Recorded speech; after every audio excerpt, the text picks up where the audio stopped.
नमस्कार, आपका स्वागत है। दोस्तों, महाभारत ग्रंथ में मनुष्य को भोजन करते समय कुछ बहुत ही जरूरी नियम बताए गए हैं। अगर कोई मनुष्य इन नियमों का पालन करते हुए भोजन करता है तो उसे आरोग्य के साथ ही सुख, समृद्धि और वैभव की प्राप्ति होती है। शास्त्रों में बताए गए ये नियम वैज्ञानिक दृष्टिकोण से भी परिपूर्ण है। इस प्रकार से भोजन करने पर मनुष्य सभी देवी देवताओं का आशीर्वाद प्राप्त करता है। अतः आप भी भोजन करते समय इन नियमों का पालन अवश्य करें। तो आइए बिना देरी किए जान लेते हैं वो कौन से नियम हैं। पर उससे पहले अगर आपने चैनल को सब्सक्राइब नहीं किया है तो इसे सब्सक्राइब कर लीजिए।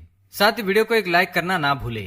सबसे पहली बात, भोजन करने से पहले 5 अंग, 2 हाथ, 2 पैर और मुख, इनको अच्छी तरह से धोकर ही भोजन करना चाहिए। भोजन से पहले अन्न देवता एवं अन्नपूर्णा माता की स्तुति करके उनका धन्यवाद देते हुए तथा सभी भूखे प्राणियों को भोजन प्राप्त हो, ईश्वर से ऐसी प्रार्थना करके ही भोजन को शुरुआत करनी चाहिए। भोजन बनाने वाली महिलाओं को स्नान करके ही शुद्ध मन से मंत्र जाप करते हुए ही रसोई घर में भोजन बनाना चाहिए। सबसे पहले 3 रोटियां, एक गाय के लिए, एक कुत्ते के लिए और एक कौवे के लिए अलग निकालकर फिर अग्निदेव को भोग लगाकर ही घर वालों को खिलाना चाहिए। भोजन किचन में बैठकर ही सभी के साथ करें। प्रयास यही करना चाहिए कि परिवार के सभी सदस्यों के साथ मिल बैठकर ही भोजन किया जाए। नियम अनुसार अलग अलग भोजन करने से परिवार के सदस्यों में प्रेम और एकता कायम नहीं हो पाती है। भोजन का समय प्रातः और सायंकाल ही भोजन का विधान है, क्योंकि पचन क्रिया की जठराग्नि सूर्योदय से 2 घंटे के बाद तक एवं सूर्यास्त से 2.5 घंटे पहले तक प्रबल रहती है। जो व्यक्ति सिर्फ एक समय भोजन करता है वह योगी है, और जो 2 समय भोजन करता है वह भोगी कहा गया है। तीसरी बात, भोजन की दिशा। भोजन पूर्व और उत्तर दिशा की ओर मुख करके ही करना चाहिए। दक्षिण दिशा की ओर किया गया भोजन प्रेत को प्राप्त होता है। पश्चिम दिशा की ओर किया हुआ भोजन खाने से रोग की वृद्धि होती है। चौथी बात, ऐसी अवस्था में भोजन ना करे। शैया पर बैठकर अर्थात बिस्तर पर बैठकर अपने हाथों पर रखकर या टूटे फूटे बर्तनों में भोजन कभी करना नहीं चाहिए। मलमूत्र का वेग होने पर भी भोजन करना नहीं चाहिए। कलह अथवा क्लेश के माहौल में भी भोजन करना अनुचित माना गया है। अधिक शोर शराबे के स्थान पर भी भोजन करना उचित नहीं। पीपल एवं वटवृक्ष के नीचे बैठकर भी भोजन नहीं करना चाहिए। परोसे हुए भोजन की कभी निंदा नहीं करनी चाहिए। खड़े खड़े भोजन करना भी अनुचित माना गया है। जूते पहनकर या सिर ढककर भी भोजन नहीं करना चाहिए। आइए अब जानते हैं भोजन कैसा होना चाहिए। बहुत तीखा या बहुत ही मीठा भोजन नहीं करना चाहिए। किसी के द्वारा छोड़ा हुआ भोजन भी कभी ग्रहण नहीं करना चाहिए। आधा खाया हुआ फल, मिठाइयाँ आदि फिर से नहीं खानी चाहिए।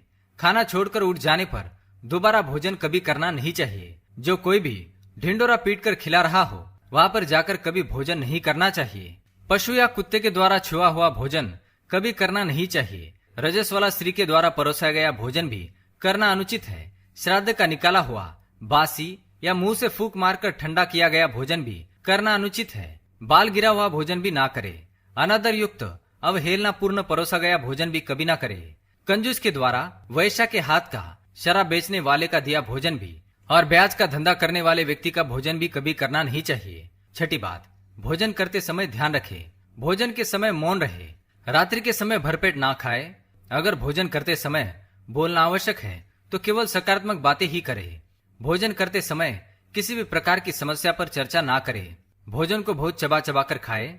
सबसे पहले मीठा, फिर नमकीन और अंत में कड़वा खाना चाहिए। थोड़ा सा भोजन करने वाले को आरोग्य, आयु, बल, सुख, सुंदर संतान और सौंदर्य प्राप्त होता है। सातवीं बात, भोजन के पश्चात क्या नहीं करना चाहिए। भोजन के तुरंत बाद पानी या चाय नहीं पीना चाहिए। भोजन के पश्चात घुड़सवारी, दौड़ना, बैठना, शौच आदि प्रकार के कार्य नहीं करने चाहिए।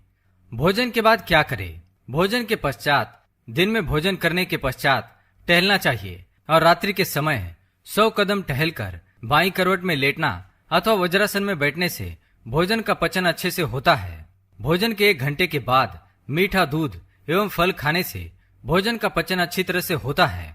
भीष्म पितामह ने अर्जुन को दिए महत्वपूर्ण संदेशों में कहा गया है कि जिस थाली को किसी का पैर लग जाए उस थाली का त्याग करना चाहिए। ऐसी थाली विष्ठा के समान त्याज्य होती है।